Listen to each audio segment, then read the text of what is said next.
Last weekend was the Ryloth Open, the latest iteration of ARH's Galactic Opens. Across 3 heats, there were some surprises and some pretty interesting tech. Ryloth Open recap coming at you. A huge shout out to our channel members for supporting what we do here. If you want to get involved with the channel and the Dice Commando community, please consider joining as a channel member. Remember, these videos are only possible with your support. You can show that support with a like, a subscribe, and by leaving us a comment and sharing your feedback. Community first, and go Commando.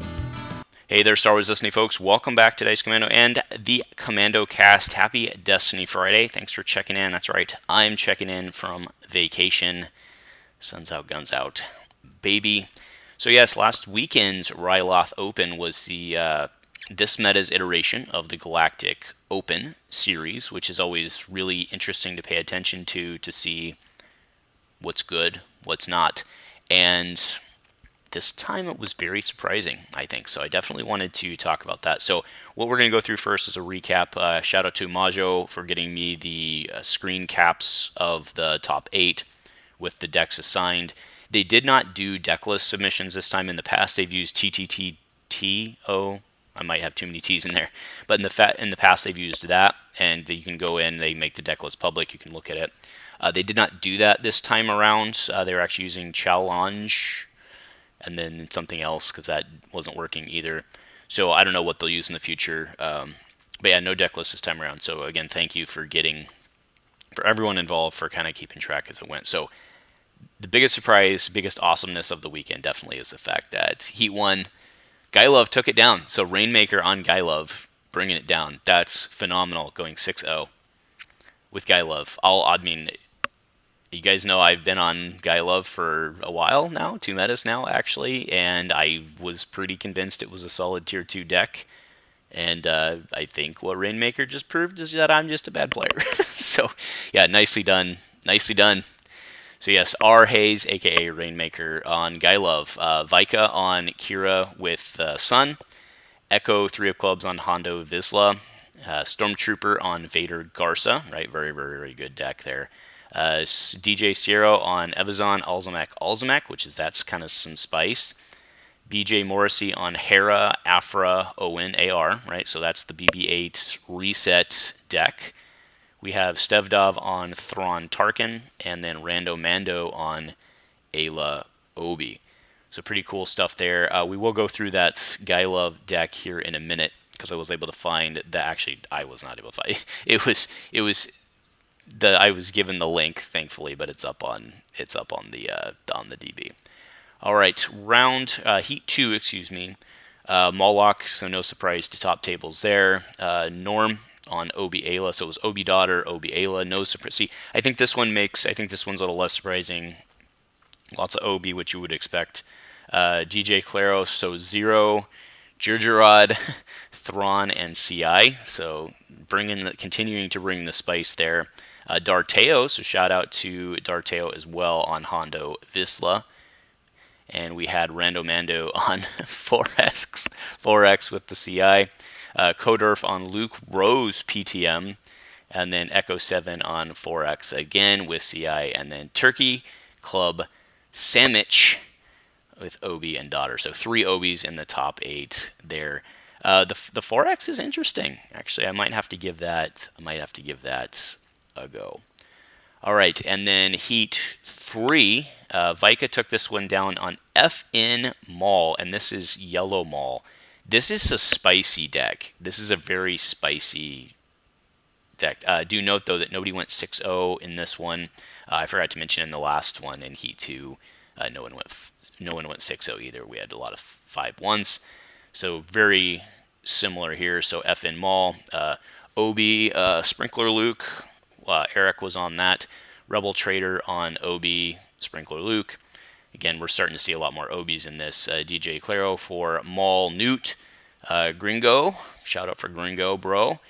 So we had Sato, Owen, Afra AR, Moloch on Flippy Ray, and then Stinger on Racco Callus. Right, that's a Racco Callus. Gotta like that. Shout out to Wook on that one. And then Okal Campus on Embo. I like that. Embo, Boba, and the +1 health plot. All right, no allegiance. Cool there. All right. So again, like I said, I really wanted to go through. Let me get it pulled up here. Really wanted to go through Guy Love. I'm very impressed with this. Right. So Rainmaker calls it Bash Bros, not Guy Love. That's fine. But one bow rifle is very. So the list obviously you can see up now. So one bow rifle, which I play two of those, but I mean, I actually the only running one of actually kind of makes sense because there's actually a lot of redeploys in this deck. But this deck's very upgrade heavy, so he's running the DHs, which is a no-brainer, right? Because it redeploys on red, throw it on bays. Worked great with armory. But the DH-17, or sorry, the IB-94 is in there as well for the shield, and then the Westars.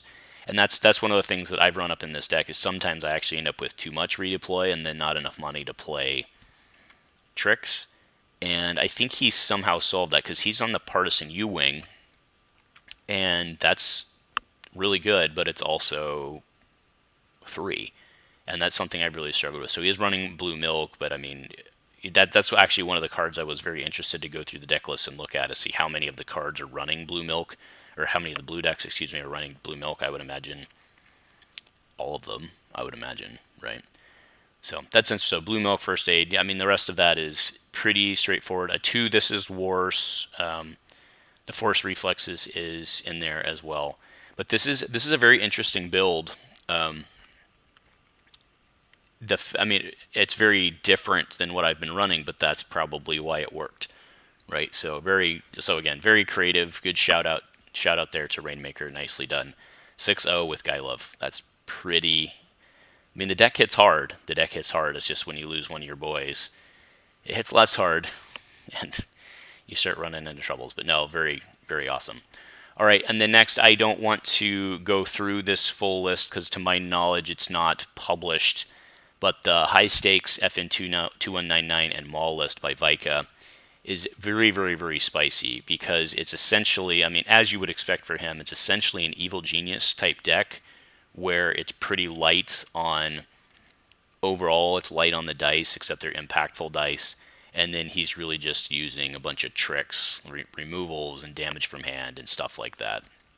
And it's very interesting to me because with FN doing what FN does, right? You have those pretty impactful dice that are coming out, upgrade dice that are coming out over and over again. So very, very I need to give this one a try because this one, I need to get this together and give this a try. This is a very interesting build. And then we did have, the announcement came out just a few hours actually before I am shooting this on Friday morning. So yes, we're going up late today, but a few hours before. So Echo 7, what a weekend we had last week. Thanks to everyone for running it and hosting it. The talk of the event was Brendan's BB-8 Black 1 reset deck, which we were talking about the Afra Owen deck, and allowed them to do multiple Black 1. And you done broke it, sir. Because BB-8 is now not legal anymore. He's off the reprint list. So that one has been handled and is effective immediately. But the Afra Hera reset deck, I'm showing it up right now. Obviously, it's not valid anymore, at least entirely, with the way it worked. But yeah, you can see the deck up there. But that's pretty fun. Like you come out. You done broke it. But hey, you've got a handle there. So anyway, pretty cool stuff. The Guy Love thing and that was Heat 1 too, right? So that definitely piqued my attention and got me paying attention to everything going on last weekend. That was pretty cool. And then again, we would expect nothing less from Vika than to have some techie spice. And I think that was the only one we saw of that. So very cool. All right. So anyway, that's the recap. Congrats to everyone who did well last weekend, and thank you to everyone who played and continued to support ARH so that they can continue to support us. And we'll be looking forward to what's coming next, which is, it's going to be here. Everything's going to be here before we think it is. That's the way it goes. So anyway, folks, that's it. Happy Destiny Friday. If nothing else, go Commando.